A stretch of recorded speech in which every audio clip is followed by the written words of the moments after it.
वो लोग कह रहे हैं कि सबको मार डालेंगे, धमकी दे रहे हैं मुसलमान लोग। यही के रहने वाले यही एक रहने वाले, वो कहाँ बाहर के नहीं। डीएनए टेस्ट करवाना है, बिना डीएनए टेस्ट करे कैसे अरेस्ट करा गया?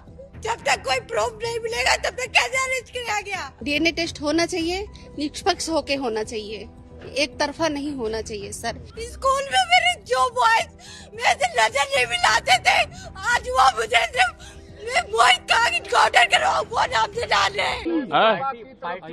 हाँ सुनिए सुनिए, हाँ अयोध्या का जो मामला है बहुत ही दर्दनाक है, शर्मनाक है और पीड़िता के साथ समाजवादी पार्टी पूरी तरह से खड़ा है। समाजवादी पार्टी की मांग है, अरे सुन लो भाई, अरे सुन लो, जो भी आरोपी है, जो भी कल्प्रिट है, उसके खिलाफ कानून में जितनी कड़ी से कड़ी सजा हो, कड़ी से कड़ी सजा हो, सजा दिलाई जाए और जो भी आरोपी हो यहाँ तक उसको फांसी दिलाई जाए। और हाँ पार्टी बता रहे हाँ सुनिए, पार्टी ने एक उच्च स्तरीय कमेटी का गठन कर लिया है और ये कहा गया है बहुत जल्दी से जल्दी बिना अनावश्यक विलंब के अपनी रिपोर्ट दे और रिपोर्ट के आधार पर कार्रवाई की जाएगी। उसमें देरी नहीं लगेगी, विलंब नहीं लगेगी, अनावश्यक विलंब नहीं है और दूध का दूध, दूध का पानी हो जाएगा। और समाजवादी पार्टी की मांग है, समाजवादी पार्टी की मांग है कि सरकार की तरफ से उसके परिवार को सुरक्षा दी जाए, उसको स्वास्थ्य की रक्षा की जाए और कम से कम 20 लाख रुपए दिया जाए। चुनाव से पहले भारतीय जनता पार्टी षड्यंत्र करना चाहती है। चुनाव से पहले मुसलमानों को लेकर के उनकी जो सोच है वो अनडेमोक्रेटिक है, अनकॉन्स्टिट्यूशनल है। कोई योगी अगर वो लोकतंत्र पर भरोसा नहीं करता है और कॉन्स्टिट्यूशन पर भरोसा नहीं करता, वो योगी नहीं हो सकता है।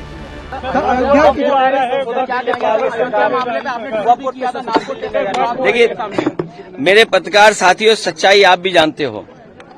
भारतीय जनता पार्टी साजिश, चुनाव से पहले भारतीय जनता पार्टी षड्यंत्र करना चाहती है चुनाव से पहले, और उनका लक्ष्य पहले दिन से रहा है कि समाजवादियों को कैसे बदनाम किया जाए और खास कर के मुसलमानों को लेकर के उनकी जो सोच है वो अनडेमोक्रेटिक है, अनकॉन्स्टिट्यूशनल है। ये सोचिए एक मुख्यमंत्री योगी, तो इसका मतलब ये है कि अगर कोई योगी अगर वो लोकतंत्र पर भरोसा नहीं करता है और कॉन्स्टिट्यूशन पर भरोसा नहीं करता, वो योगी नहीं हो सकता है। मैं 3 घटनाओं का उदाहरण देना चाहता हूं आपके सामने। पहली घटना हाथरस, जिसमें एक साधु संत के कार्यक्रम के लिए, परमिशन के लिए भारतीय जनता पार्टी के विधायक और नेताओं ने लिखा था, लेकिन जो प्रशासन को काम करना चाहिए था, उस जिम्मेदारी से सुरक्षा और उन चीजों का इंतजाम करना था, वो नहीं किया, जिसका परिणाम ये हुआ कि बड़ी संख्या में लोगों की जान चली गई। न केवल जान गई है, उनका नुकसान हुआ बड़े पैमाने पर। बहुत से लोगों का हाथ पैर या जो भी नुकसान हुआ, उसका कोई मदद सरकार ने नहीं की। दूसरा, आपने देखा होगा गोमती नगर में, और जब मुख्यमंत्री ने सदन में ये कहा, सूची तो हालांकि बहुत लंबी थी, इसमें पुलिस का दोष कम है, पुलिस तो पूरी सूची दी थी, लेकिन भारतीय जनता पार्टी के जो मुख्यमंत्री और सरकार वो ये चाहती है कि पुलिस भी भारतीय जनता पार्टी की कार्यकर्ता बन जाए। ये जो नए तरह का काम हो रहा है कि पुलिस को भी ये भारतीय जनता पार्टी का कार्यकर्ता बना रहे हैं। जब पुलिस ने सूची दी सब नामों की, तो आखिरकार मुख्यमंत्री जी ने केवल यादव और मुस्लिम का नाम क्यों पढ़ा? और सच्चाई पुलिस भी जानती है कि जिसमें कि यादव का जिसका नाम लिया है, सुनने में आ रहा है कि वो फुटिंग में नहीं था, जो कैमरे की जो तस्वीर है उसमें नहीं है, वो कैमरे में नहीं था, क्योंकि वो चाय पीने गया था और पुलिस को यादव मिल गया, इसलिए उसको जेल भेज दिया। मैं आपके सामने कहना चाहता हूं, ऐसे लोग जो कानून का उल्लंघन कर रहे हैं और भारतीय जनता पार्टी का कार्यकर्ता बनकर के काम कर रहे हैं, जब कभी भी सरकार आएगी, ऐसे अधिकारियों के खिलाफ भी कार्रवाई होगी।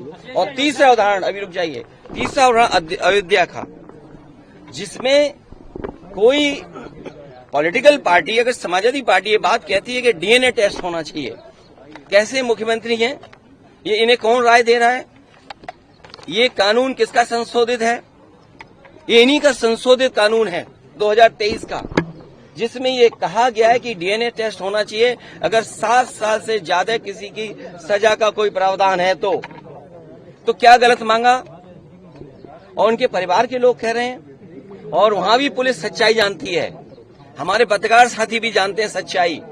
वहां की पुलिस जब बीजेपी के इशारे पर और वो सच्चाई से अगर काम करना चाहते तो उन्होंने क्या किया? उन अधिकारियों के खिलाफ कार्रवाई कर दी।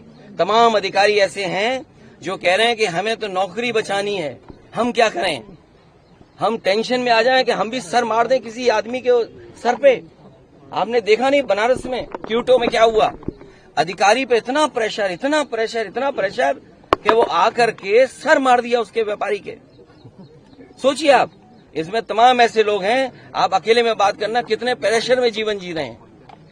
ये जो भार है इनके पास, मेडल बेल और ये तमाम लैनियार्ड और नेम प्लेट और तमाम उसके अलावा ऐसा भार है इनके ऊपर, ये काम नहीं कर सकते, न्याय नहीं दे सकते। और उसका परिणाम ये हुआ कि ये भेदभाव कर रहे हैं, और ये भेदभाव इसलिए कर रहे हैं कि इनको हर जगह राजनीति दिखाई दे रही है, वोट दिखाई दे रहा है। ये कितना भी कुछ कर लें, अब जनता को इनसे कोई उम्मीद नहीं है, और जब उम्मीद खत्म हो जाए किसी पॉलिटिकल पार्टी से तो समझ लेना उनका सफाया होना निश्चित है। ये जो हारे हैं, इतना बुरा हारे हैं, जनता इससे भी बुरा इन्हें हराएगी, तभी इनका इलाज हो सकता है।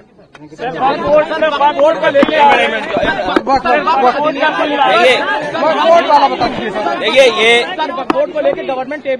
ये बीजेपी के पास हिंदू मुस्लिम या मुसलमान भाइयों को कैसे उनके अधिकारों को छीना जाए, उनकी अधिकार जो मिले हैं, जिन्हें आजादी के अधिकार हैं या उनके स्वतंत्र जो अधिकार हैं, उनके अपने धर्म को लेकर के अपनी कामकाज की व्यवस्था को बनाए रखने के लिए, और केवल वक्फ बोर्ड नहीं, हमारे मुख्यमंत्री देखिए कितने समझदार हैं सरकार के। उन्हें उर्दू में ये पता लगा कि नुज़ूल उर्दू शब्द है, उन्हें समझाते रहे अधिकारी के नजूल का मतलब कुछ और है, लेकिन उन्होंने कहा नहीं, नजूल मतलब मुसलमानों की जमीन है ये। सोचो, जो व्यक्ति केवल उर्दू के शब्द नजूल को लेकर के पूरा प्रयागराज खाली करा रहे थे, पूरा गोरखपुर, और गोरखपुर में अपना स्वार्थ है उनका कुछ, या उनके सहयोगी साथियों का स्वार्थ है, उसकी वजह से बताइए उर्दू का शब्द नजूल, तो मुख्यमंत्री जी क्या कानून ले आए? तो ये बात आपको भी समझ में आ रही है, लेकिन हम लोग इसके खिलाफ रहेंगे। इन्होंने पहले एंग्लो इंडियन का छीना था, आपको पता होगा। एंग्लो इंडियंस की लोकसभा में और विधानसभा में एक सीट हुआ करती थी, उनका रिप्रेजेंटेशन था। इन्होंने जनगणना करा ली फर्जी, इन्होंने फर्जी जनगणना कराई, और फर्जी जनगणना करा करके एंग्लो इंडियंस की एक सीट ले ली, छीन ली। अभी सुनने में आ रहा है, एक मंत्री जी चिल्ला रही हैं कि आरक्षण खत्म हो गया। अच्छा, आप खुद सोचिए, सरकार में भी रहेंगे और आरक्षण की भी बात करेंगे, तो जिन्हें आरक्षण की चिंता है, जो पिछड़े दलित और अल्पसंख्यक आदिवासी भाई बहन हैं, चाहे वो दिल्ली में हो चाहे लखनऊ में है, तुरंत बीजेपी को छोड़ दें, तुरंत छोड़ दें। और ये भाई जाति जनगणना एक स्टूल किट नेता हैं, वो बहुत किट कर रहे हैं, किट। मुझे लगता है उनका ऑफर मुझे खत्म करना पड़ेगा। सुनने में आ रहा है कि जो स्टूल किट मंत्री हैं, ये उधार पे बैठे हुए हैं, उन्हें हुक्म मिलता है तो कभी इधर कभी उधर, कभी उधर कभी इधर।